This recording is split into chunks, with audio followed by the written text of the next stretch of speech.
equality, and inclusion. Before we introduce the presenters, I would like to go over some housekeeping items to keep in mind.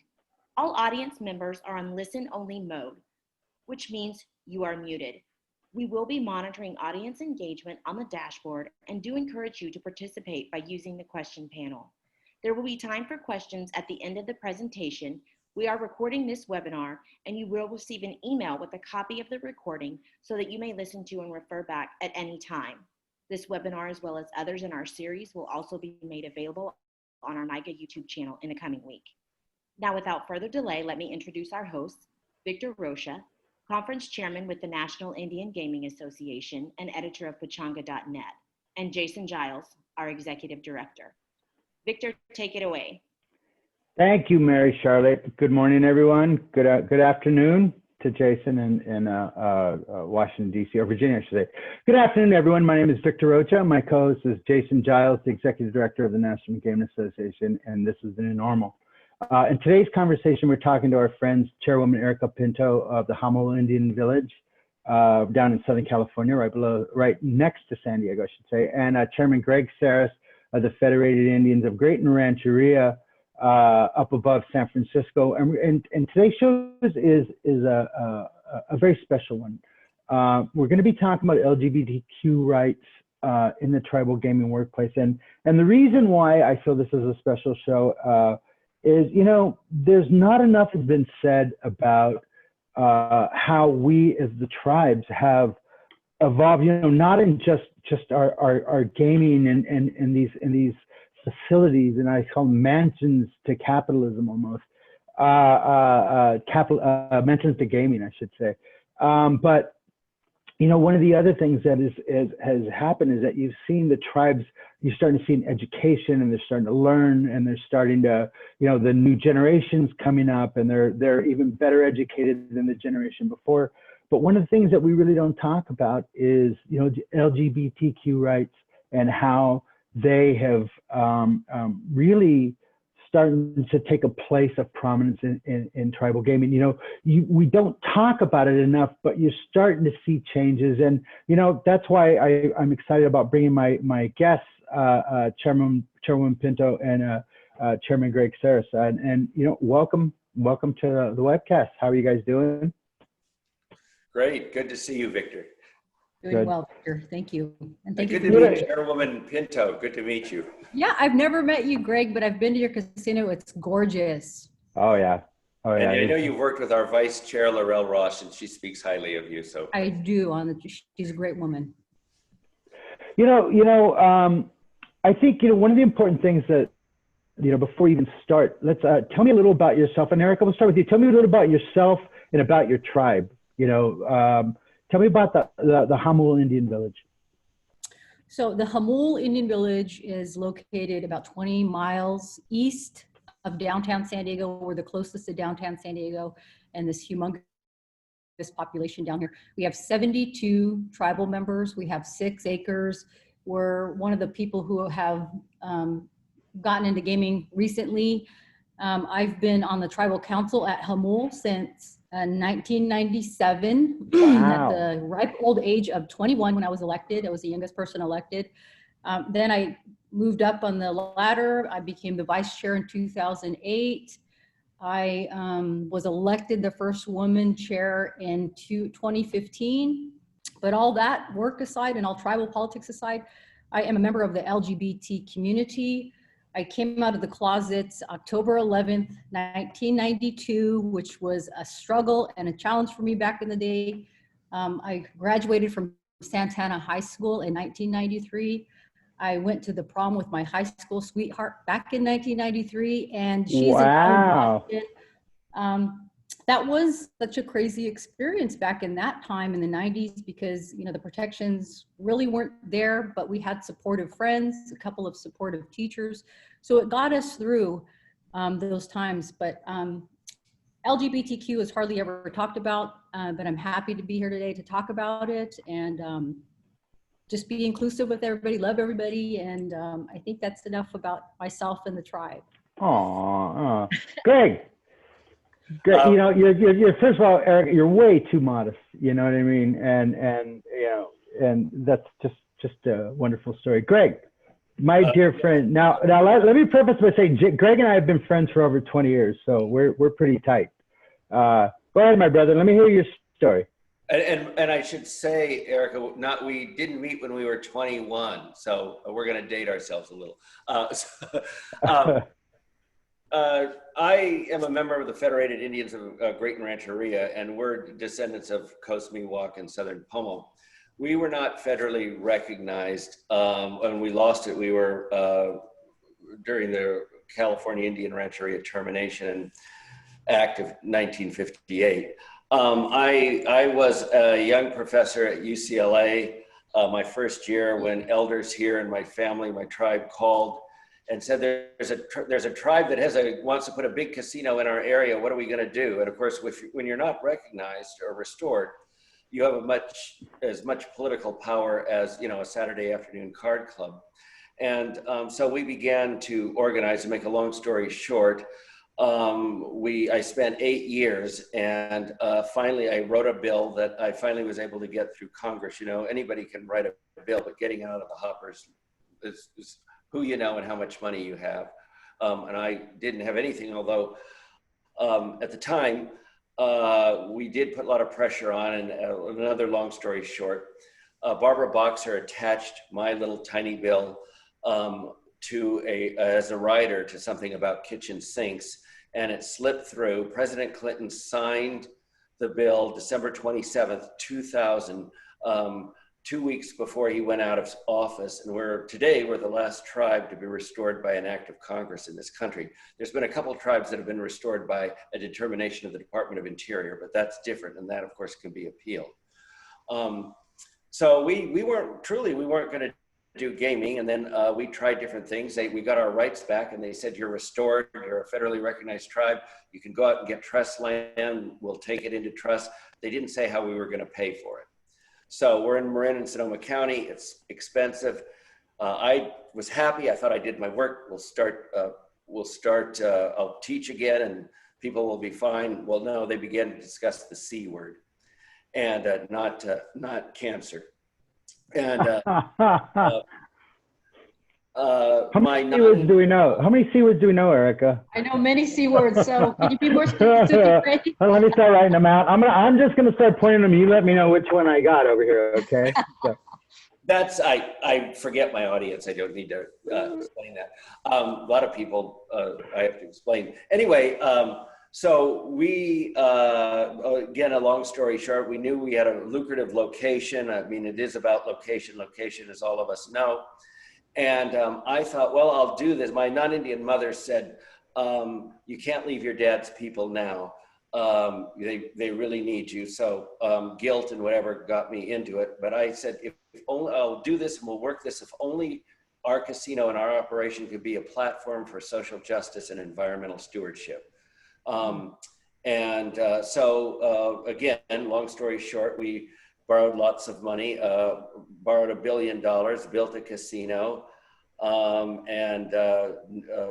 we're done very well. We, just as you probably saw the news today, gave $15 million to UCLA American Indian Law Program, and I'm just glad I've lived to see this happen. We've lifted our tribe.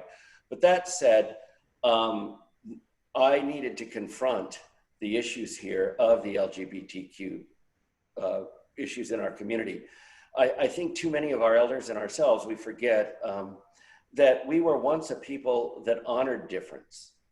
And it's the colonizer who has made us want to be one way and delegitimize those within our ranks, just as we've been delegitimized by the colonizer. And we've internalized that. And when it comes to the gay, lesbian issues, the extent to which we can, I would argue, the extent to which we continue to be prejudiced against these things in our community is in fact the extent to which we continue to be internally colonized by the colonizer.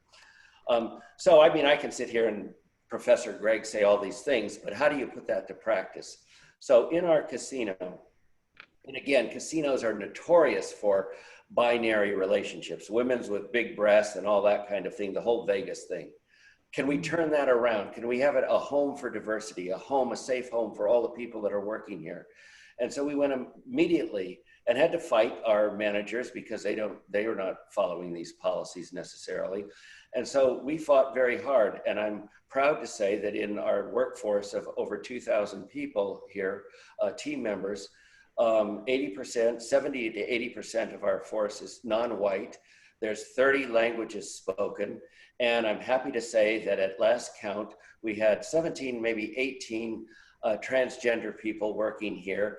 And I'm happy to say, and I have to say, 6 of those are beverage servers. I'm so old, Victor, and everybody, we used to say cocktail waitresses, but you know, that's politically incorrect. They're beverage servers. So 6 of them, 6 beverage servers are transgender.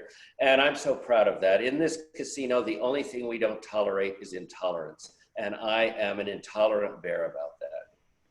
Wow. Well, you know, Greg, so, I was having a conversation, earlier and talking to my friend, Jody, and, I mean, it has to feel, and actually it was Erica and I were having a discussion, in this society where now, especially now, if everyone feels that they have a right to say the first thing off the top of their heads, and so they can say the F word and they can say the N word, and that's their right. And, I mean, I feel that, these casinos have become sanctuaries in more ways than one. Now, my casino is, has done things we wouldn't have done before to make people feel safer. And I feel a lot of these rules are going to be continued. But, creating this safe space for LGBTQ, employees, how do they feel about finally coming to a place where almost like a sanctuary, right? Erica, we were talking about this earlier. You don't allow people to come in and say the F word, Right. Yeah. We were talking about this because I had my general manager pull some stats, just like Chairman Sarris was just talking about his statistics.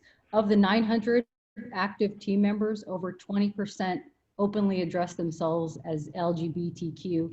And I've had people come from various other locations in the United States who express their treatment, at those other places. And it's nothing like here. We won't tolerate it. And I agree with Chairman that the only thing we do not tolerate is intolerance. I want our workplace to be someplace where, you can come and work and feel safe and do a good job, because if we're not protecting and making our employees feel safe, they're going to do a shitty job. No one's going to want to come and have to look over their back and have a hostile work environment and not be able to be who they are, truly who they are. So I just want to make sure that we're taking care of our employees, because they're the ones who are making the tribe realize their dreams. They're like fulfilling our vision through their job. And so I want to make sure they're taken care of. Wow. Yeah, and wow. It is what both of you are saying, so much about creating a safe haven, which they often don't have in their own families. So many of our folks are immigrants that are working for us and come from oppressive cultures where they're alienated at home. And interestingly enough, the workplace becomes their home, where they can bond with other people and feel safe, and then eventually often move away from their families or do whatever they need to do here to have safe lives outside of work. So it becomes a hub, in fact, of safety. And what have we been looking for as Indian people since we've been taken from our homes and robbed and stuff? It's our duty, as much as we can with this opportunity, to create a home, obviously for ourselves, but a safe home for all others. So, something that the chairman mentioned earlier too, because I think it's an excellent point about pre-contact. Our people, our LGBTQ people, were once honored as, having both genders, being male, female, but it was an honor and looked upon as, I don't know the correct word, but we weren't treated a certain way, but honored. And so then the mission system came in, and believe me, I respect religions. My mother's a Catholic, I was raised Catholic, and I would never want to make anybody feel any way for believing things that they believe in. But then when that happened, then we were looked upon as, it's bad, you're going to be burned at the stake and stoned and all these things, but we're once honored people back in the day. We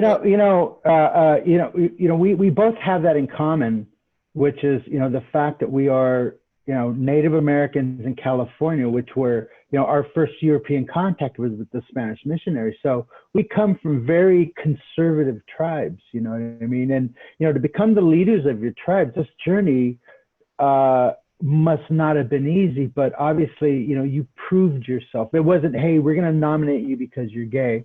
We're going to nominate you because you're a badass and you know how to work, and and you earned it.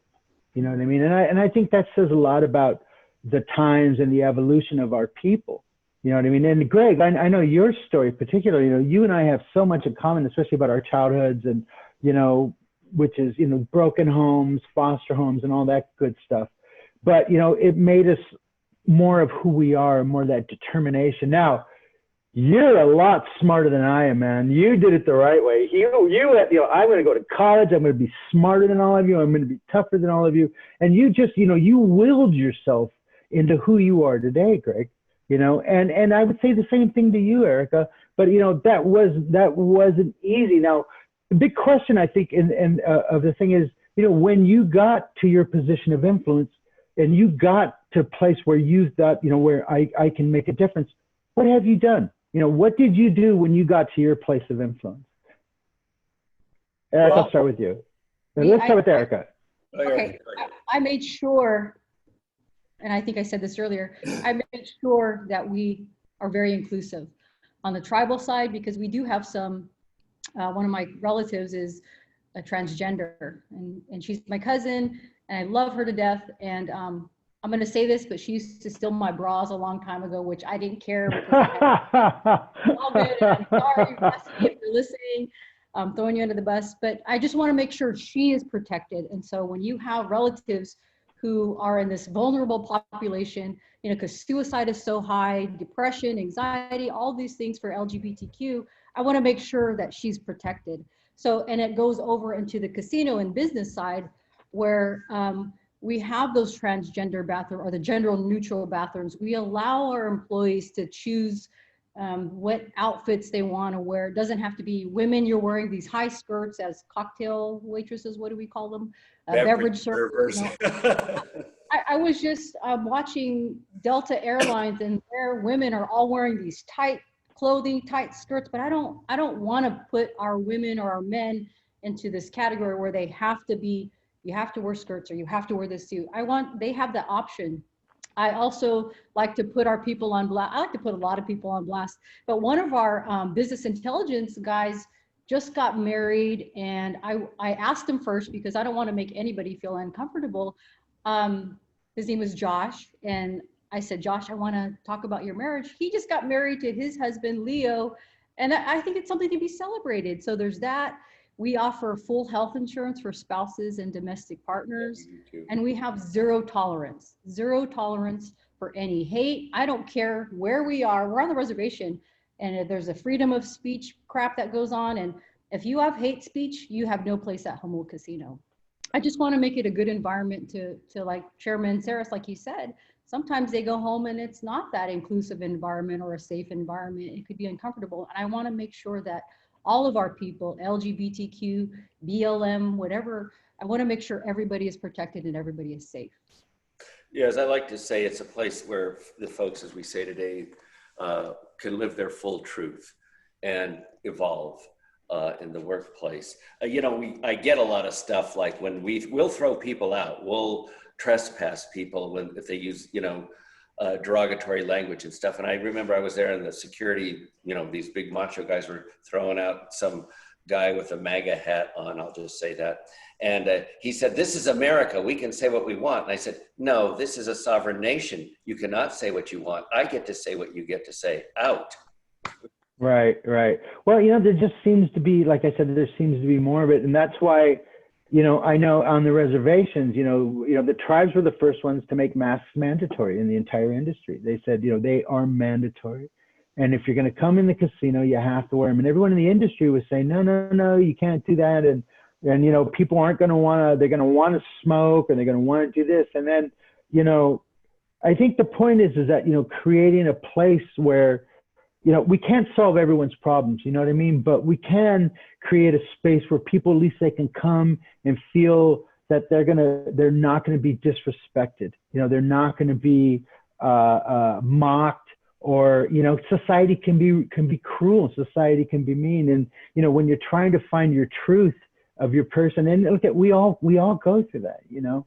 And I think that's why it's so important that we create these work environments that are safe. But and you know, and that's why we're having this webcast, because I think what Indian Country is doing and what you two are doing is just really unique, you know, and very special. And I'm proud that it's Indian Country. And listen, commercial casinos and all that too, I know they have it, but I think it's important that, you know, people understand that not only are treating your employees with self-respect is decent, but it's good business. It's good business to treat people with decency and self-respect. It's good business, you know, in the world, you can't stop it if someone's going to yell at you at a red light. But if you come to Graton, or if you come to Jamul, you know that this is a place where, you know, those troubles can go outside, stay at the door. And you know what, and you're seeing more and more of that. I feel the tribal casino is becoming more and more of this safe space from the world almost, you know. Maybe I'm a little biased because I'm tribal, but that's how I'm starting to see it, you know. Well, I think, Victor, there is some empirical data, at least at you know, our bars are closed now. We have the walk-up bars, but before the bars were closed in our casino, on some nights I'd, you know, walk around the casino and I'd look at the bar and I'd thinking, to your point, oh my God, it's like a gay bar, because there's so many men and women who are gay in there, hanging out, holding each other's hands, kissing at a, you know, whatever people do in bars.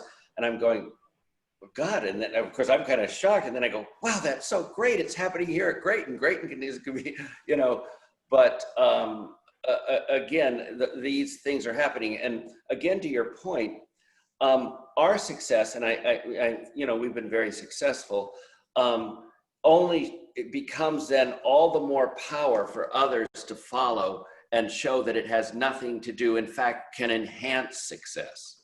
Yes. I agree 100%. Jason? Yeah. Let me ask, my name is Jason Giles. I'm Executive Director at National Gaming Association. Nice to meet you this morning. Let me ask both of you, the Chairwoman and Chairman, do your respective tribes have in their tribal codes LGBTQ protections in your codes? I'll start with you, Chairwoman. In our tribal codes, I don't believe we do. It's just something that we practice. I don't think we've ever felt the need to put it in paper and writing, but it's just something that we do, and it's done to protect our, you know, people, to protect our people. Right. Chairman? We do. Okay. And in fact, we have a whole process by which if you harm or talk badly to another tribal citizen and use any of those words, we call you in, you're reprimanded by the tribal council, and a second or third time you risk suspension from the tribe. We don't disenroll, but we suspend. So it is in language there, and they know. So, you know, we get to, I mean, God forbid, you all know what tribal general council meetings are like. People scream and say everything, you know, as I jokingly say, if it's a day when I've done what people want, I'm everybody's cousin. When I don't, I'm white or whatever. But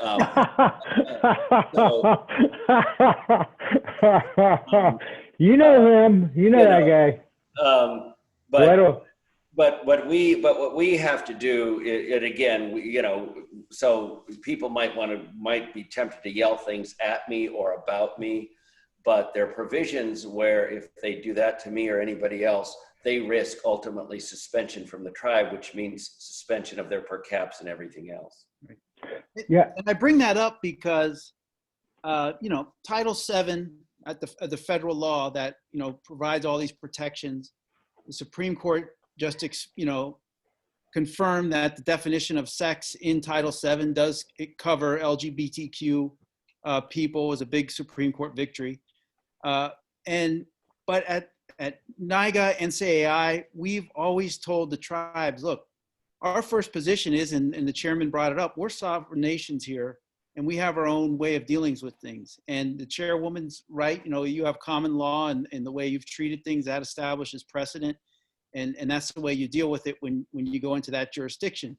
But a lot of these things, be it race, LGBTQ, people always want to apply that to tribes and tribal citizens as if they were, you know, part of a race, part of a group. And we always have to remind them, nope, they are political citizens first. And those laws do not apply. And that's a big deal. And we're not saying that those protections don't apply or anything like that. And Chairman, your tribe has done, you know, has got it in code. But those folks, not that they're misguided or anything, but it's just, you know, they're going into a different jurisdiction and you have to play by our rules is basically what we tell them. And we're not going to accept federal laws being rained down upon us in adopting the white way of life, you know, around the rest of the country, because we've been here before there was a constitution and we have our way of doing things. So we've always encouraged folks, you know, hey, it might not be written down. Having it written down in a tribal code is the best way to protect yourself, because a lot of these judges are never going to understand what goes on in a reservation and a tribal government, unfortunately. But, you know, I think especially tribes like your tribes, you know, a lot of people coming in and off the reservation, you know, you just never know who you're going to get. You've told some of the stories. And those folks, they're not going to abide by your tribal law. But the exhaustion of tribal court remedies is Supreme Court precedent. And the fact that they have to go to your courts first, you know, you can solve a lot of these issues by saying you willingly came onto our jurisdiction and this is the way we govern ourselves. And and National Gaming Association, especially with when you have a casino, we've always pushed those.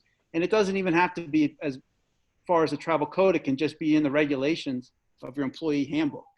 And that's generally good enough. So I, you know, I appreciate, and so let me ask you though, because both your tribes are in California, and we know California has been very forward on this and forward looking and certainly more tolerant than where my tribe is located, Muskogee Creek Nation in Oklahoma.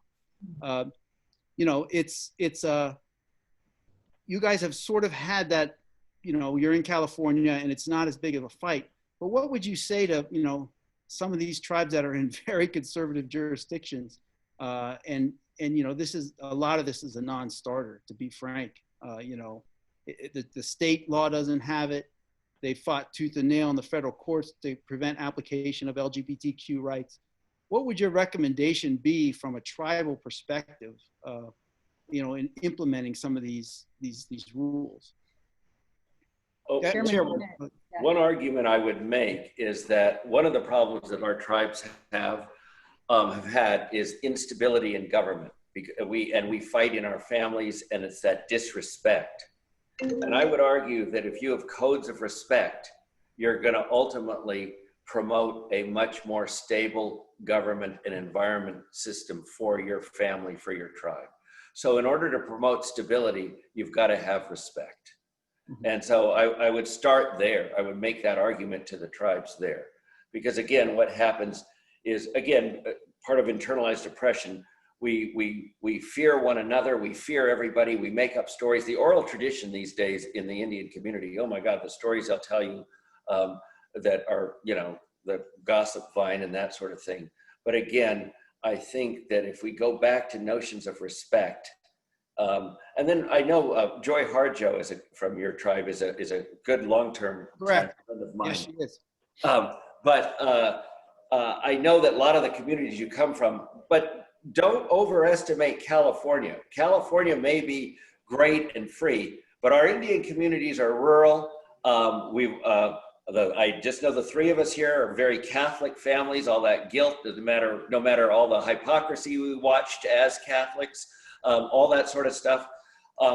We have had real battles here within our own rural communities. We're not West Hollywood. We're not San Francisco.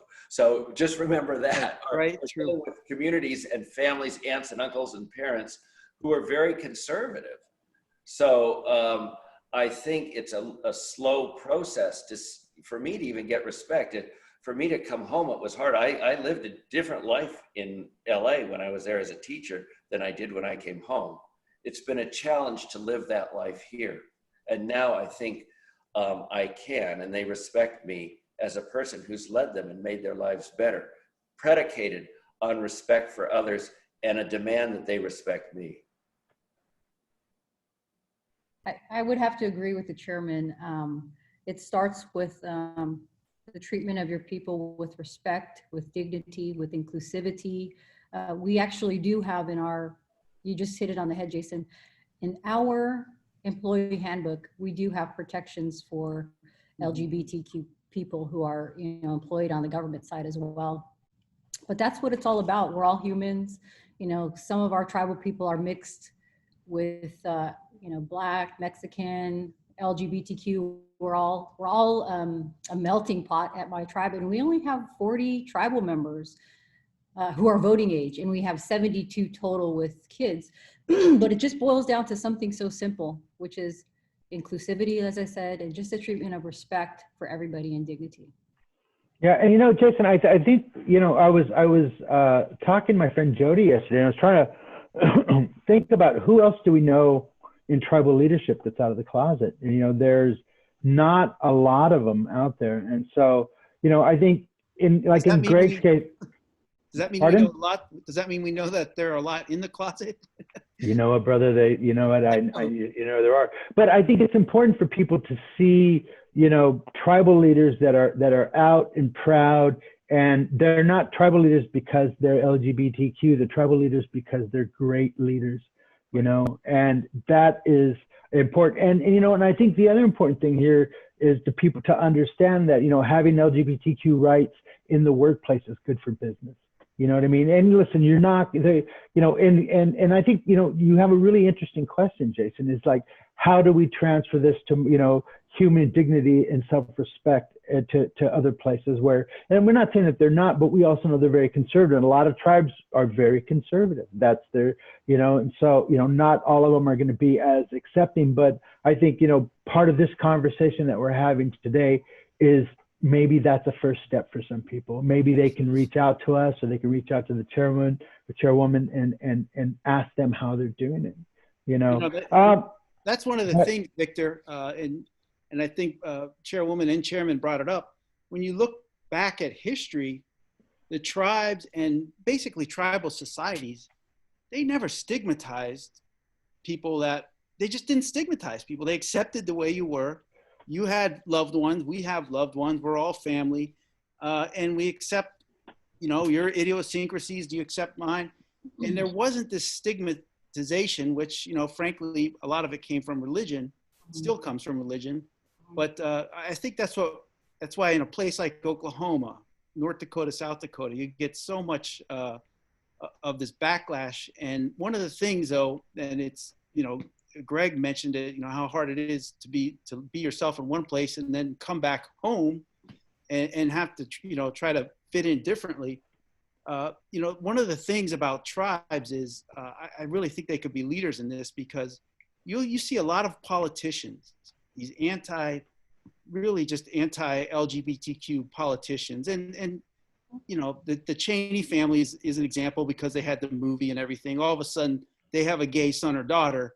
And now, oh, well, yeah, we believe it. You know, everyone is, you know, it shouldn't take that. And that's what really riles us up is, you know, they were a human being before you knew what their sexual orientation was. What does it matter? And you see a lot of them start to flip flop once they have a family member, you know, that comes out and says, you know, hey, and that's really just the unfortunate part of all this. And I think that's kind of what goes on in Indian communities too. And I'm telling you that's always shocking, because, you know, everyone's a cousin, everybody knows each other, and it just shouldn't matter. And I think, Greg, you know, you were speaking to that earlier. So, you know, if this something, you know, how much do you, and Greg, really, at NCAI, at NIGA, we don't bring this up a lot, you know, and there's probably a lot of tribal citizens out there that are just waiting for an opportunity to come out and say, I have this idea, I have that idea, but they're just afraid to, because their family might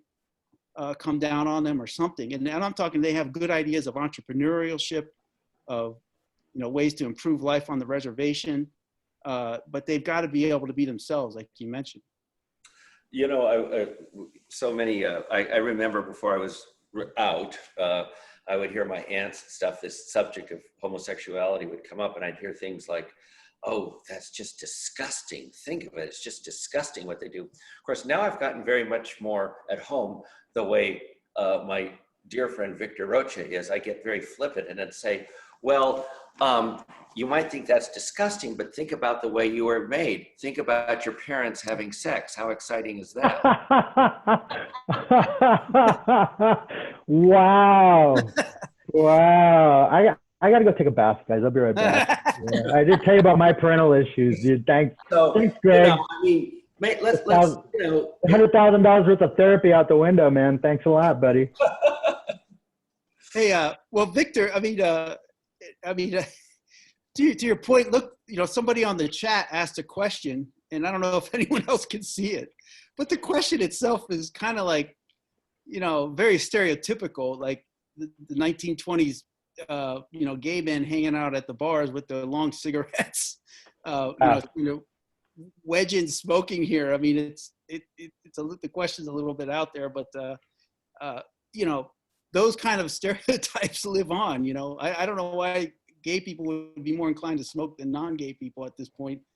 Nobody. Yeah, do gay people smoke more than? Yeah, I don't know. Yeah. I'm not sure, but we do have I'm reading the question. We do have a little area for non-smoking, but for the most part, we allow. I thought you were going to say straight people. We have a little area for straight people over here. Yeah, I was wondering where she was going with it. It's called a sports bar. Oh my God, you don't find all the gay people. So I'm looked upon like I know everything about sports. I hate sports, and I know nothing about sports. When I have meetings, I bet you love basketball. I hate basketball. Oh wow! Wow.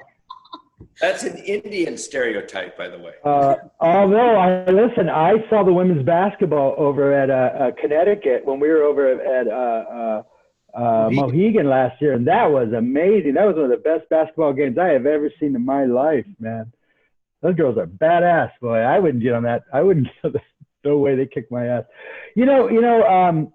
It kind of a little anecdote. I remember I have a dear friend of mine up in Oregon, and he was telling me, they were born gay, and he has cousins. They were, when they were very out. He was talking about how when they were younger, they would dress up and they put, clothes, and they go to their cousins. They're trying to walk down these res roads in high heels, and their ankles are like shooting out and stuff like that. But they were bound and determined to get there. So, how was you in your journey? And both of you have something a little similar in that, when you opened your casinos, you both started from scratch. You know what I mean?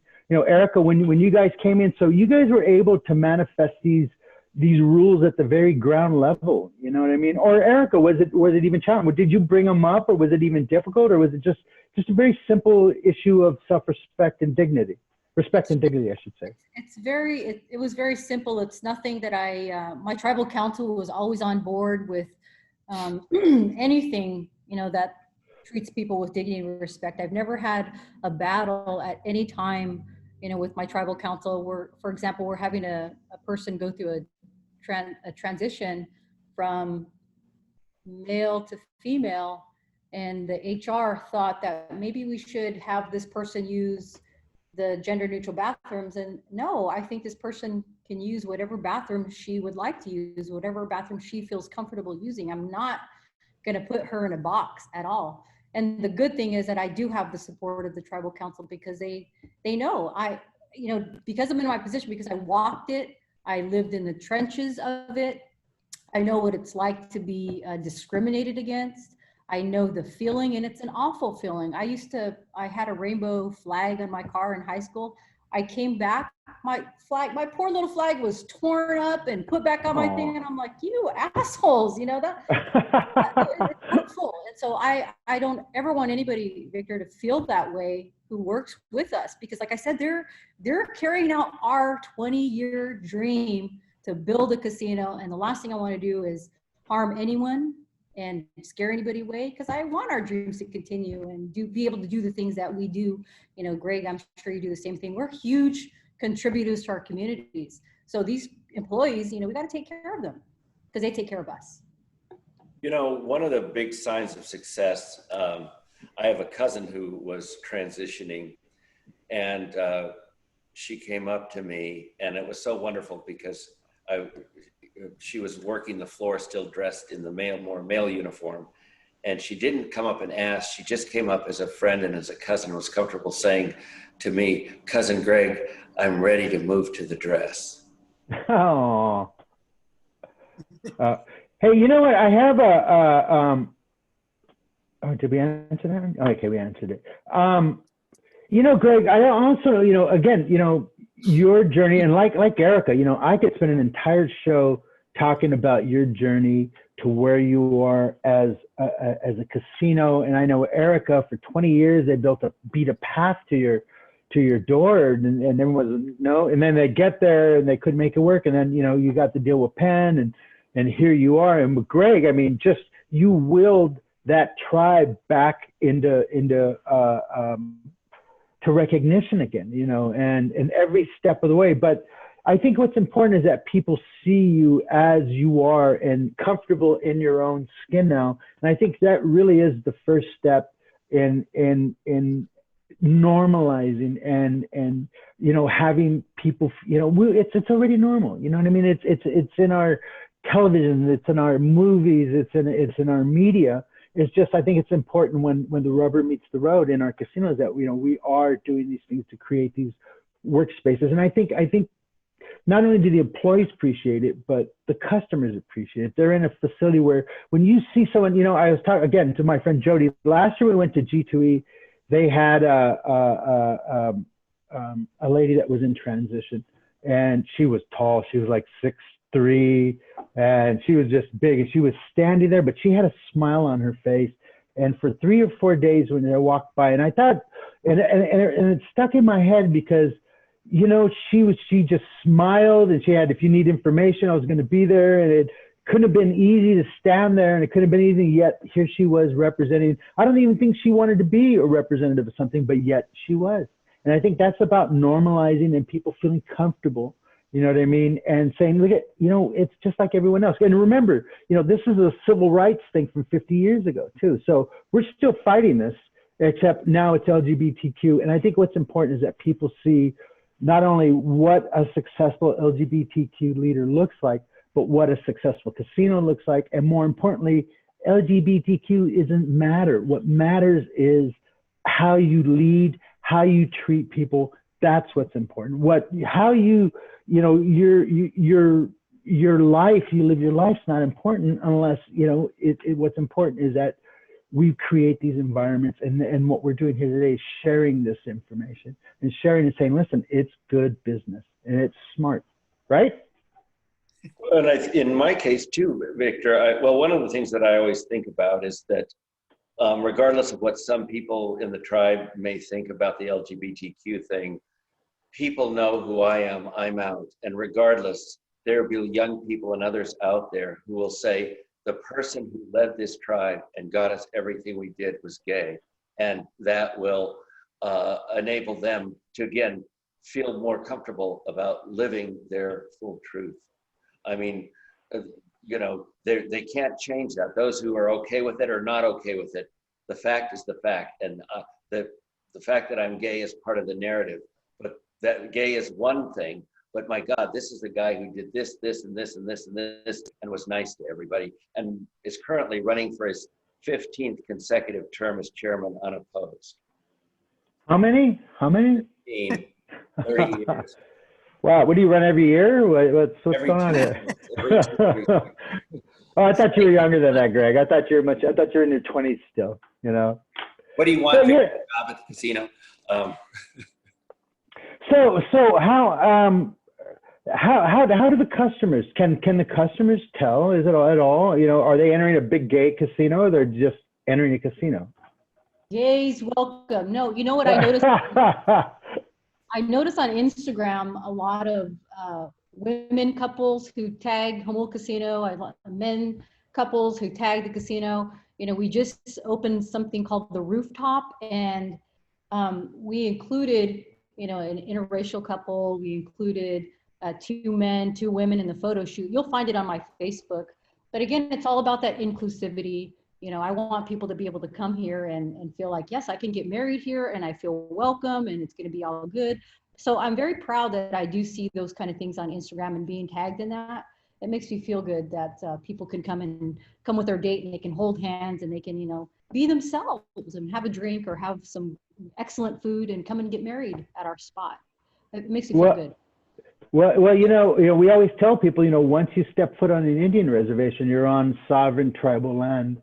And, you know, it takes a while. It's taken a while for people to understand what exactly that means. Oh, I can smoke. That means they can smoke. You know what I mean? But now it means more than that. You know, we are creating places where people can have a good time, a good entertainment, and they don't have to worry about, you know, being in a racial environment or being in a hostile environment about who and what you are. And I think that's very important. And again, you know, it's no different than you know, 60 years ago, 50 years ago, you know, with the civil rights. You know, I think it's very, very similar.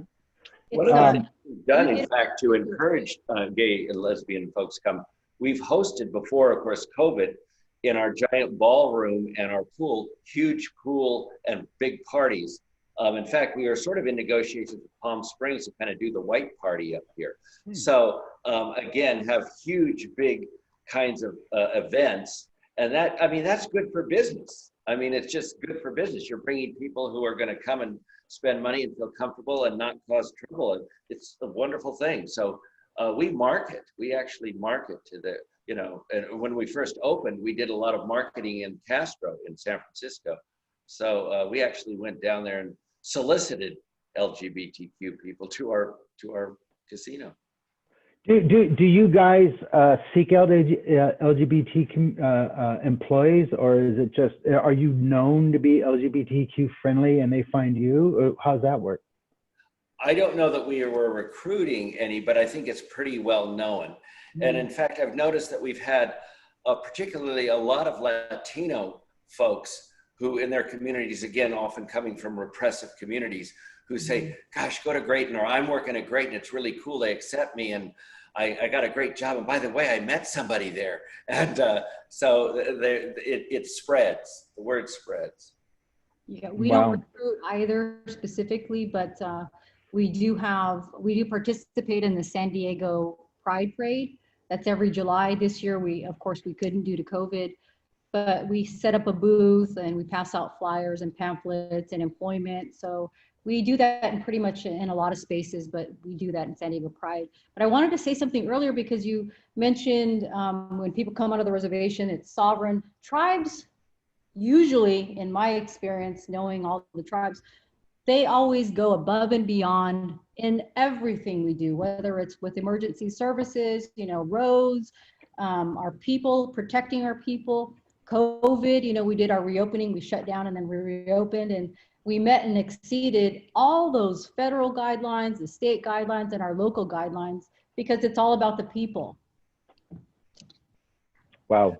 I think that's also, Erica, and everyone, it's part of our culture. I mean, even when we do family things, people come together.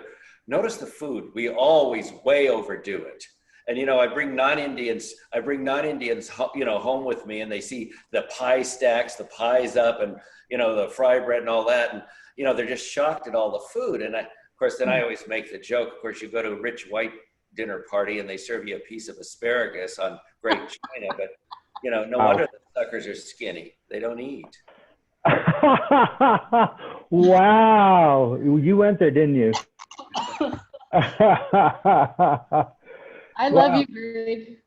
Oh, Greg's the best. Greg, you know, and you know, like I said, you know, I could do a show on each individual you to talk about your journeys, to talk about your people's journey, and that's the most important thing to me is that, you know, and Erica, you know, the Jamul Indian village, you know, while everyone around you was enjoying the success of gaming, you guys were just waiting for your chance and your opportunity, and, you know, trying, you know, everything and anything, and having to listen to you must have heard every single scammer and their brother come up to your door, You know what I mean? But yet, you know, when you get to this place, and Greg, it's the same thing from you, you know, when you finally get to there, you know, it really isn't being about gay, it's really about being a human, you know, and being sensitive to other humans. And that's really what this is about, you know.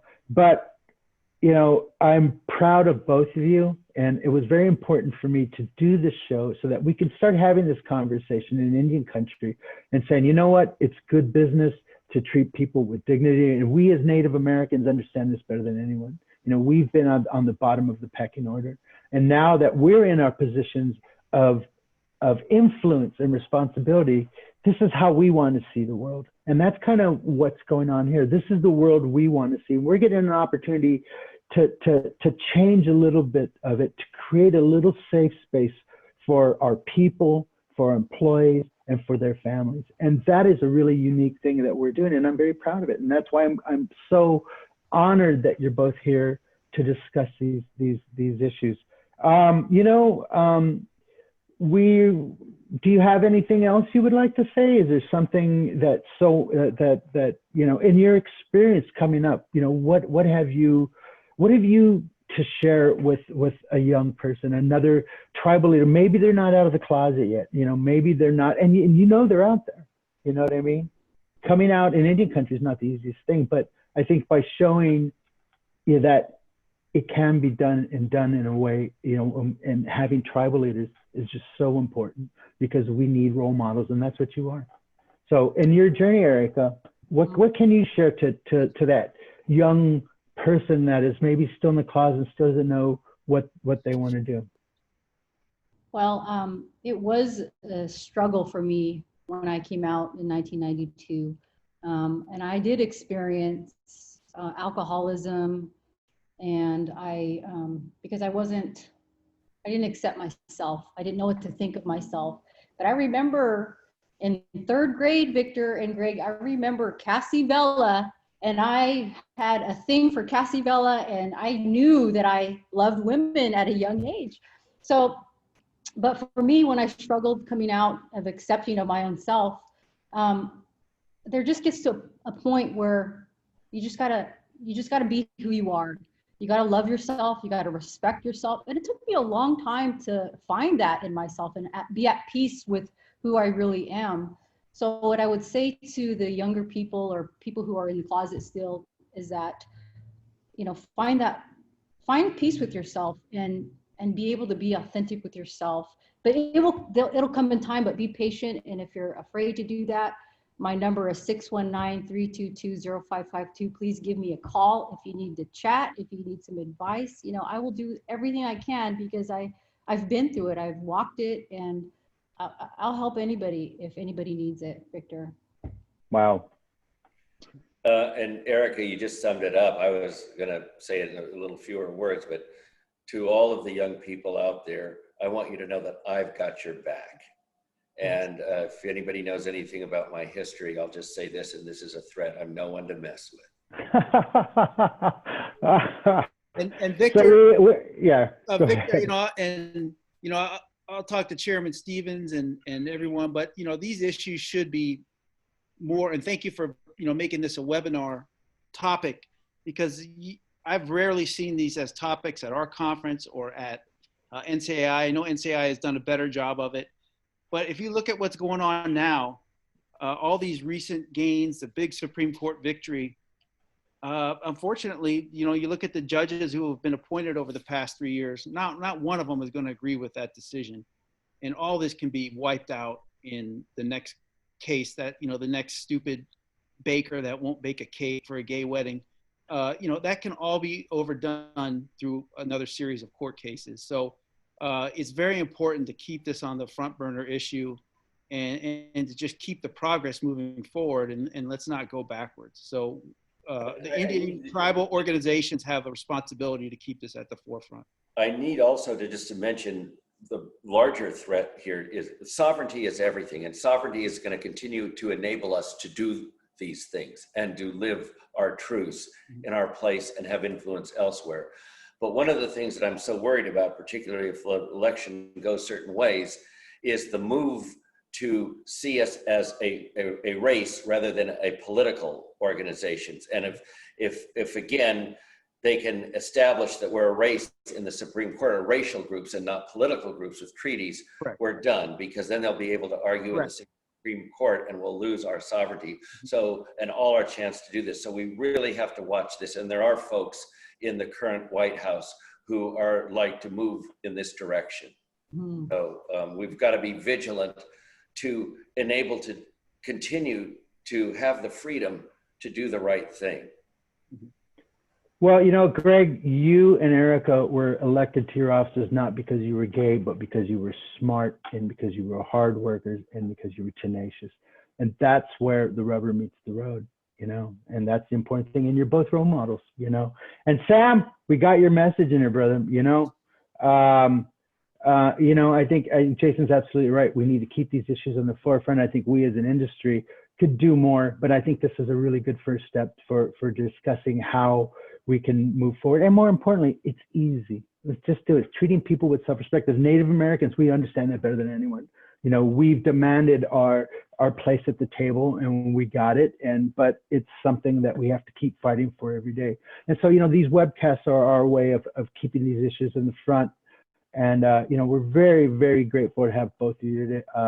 Oh, and Loretta Toole here. She said, thank you, Chairman Sarris and Great Rancheria for the $50 million gift to the UCLA School of Law. And, you know, Greg, that is really amazing. That's just such a great gift. And we both know how important Carol is and not Carol, Angela. Sorry, Angela. I hope you're out there. You know, how important that school is in creating this next generation of warriors, you know. So I think that's it for today. Thank you guys so much. This is such an important webcast. And I thank you both so much for being the wonderful leaders that you are and the wonderful role models that you are. I know it's not been a difficult, or it hasn't been an easy path, but I know, you know, the journey is worth it because, you know, your people are in a better place now, you know, and that's where that's the bottom line. So Jason, my brother, thank you to people listening. Yeah, next week we're going to be back at our normal day, but we're going to be a little hour earlier. We're going to be talking to Jason Robbins from DraftKings about sports betting in Indian country. That's going to be a really good show. So Chairwoman Pinto, Chairman Sarris, my dear friend, and actually you're both my dear friends, and my brother Jason, thank you both much. All our viewers, thank you very much, and we'll see you guys next week. Thank you for this.